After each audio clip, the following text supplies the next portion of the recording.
Ndị Igbo kwenu. Ndị Igbo kwenu. Igbo kwenu. Ọ ga-adịrị ndị Igbo na mma. A sị m na ọ ga-adịrị ndị Igbo na mma. Atụmatụ a na-ekwu maka ya tata bụ ihe a kpọrọ aha m efu. Aha anyị ama afụ. Aga m ebido ọkọwa oge mụnwa na onwe m afa m chọkwara ifu wee n'elu na-ana n'ihu na-azụ si mba na ọma mfu. Obi mee eji efu m na ọnọdụ a nọ tata na njikere a njikere tata wee buru ụzọ n'ihe gbasara omenala Igbo.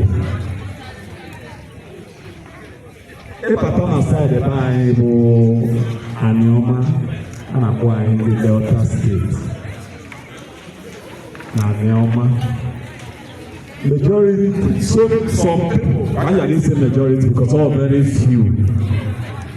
Na-ekweteghị na ịbụ Igbo, very few majority.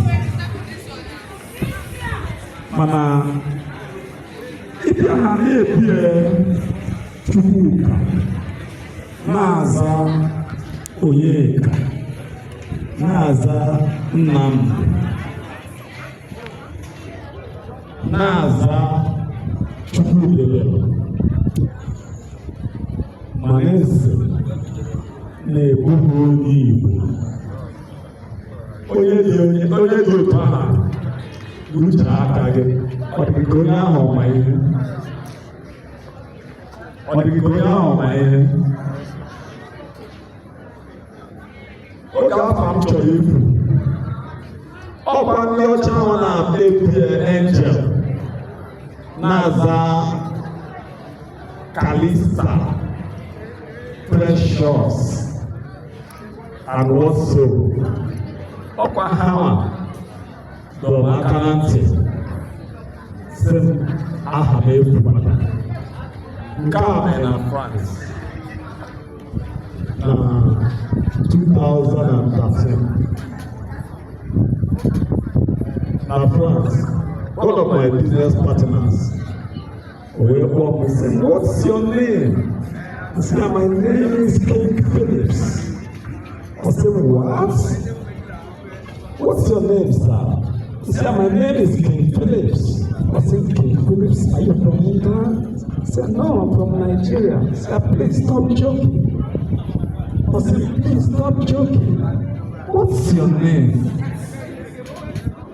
Owe bataja m n'uche. Eziokwu, wee tolu si eme ebe a. Wee kwasị ya na aha m bụ Chinedu. "My name is Chinedu." He said, "Now you are coming. Your name is Chinedu. Come, you're welcome, Mr. Chinedu." Am I communicating? Ana m ekwu na alụkwa ihe m na-ekwu. Onye ọcha ụlọ na-achụ imitate.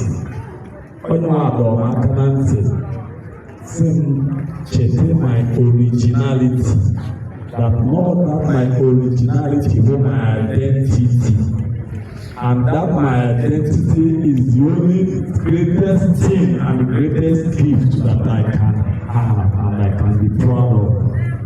From that day, nwanne m wezi ihe wee bụ eze m ọnụ wee natazie Nigeria, wee mata the value of my culture, wee mata the value of my tradition, that my culture is my tradition.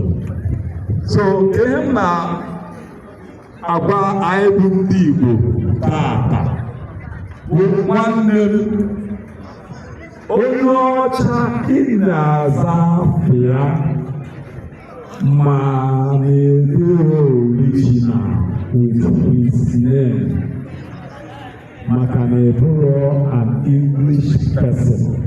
ọma. The only aha represent you in your originality bụ aha Igbo gị.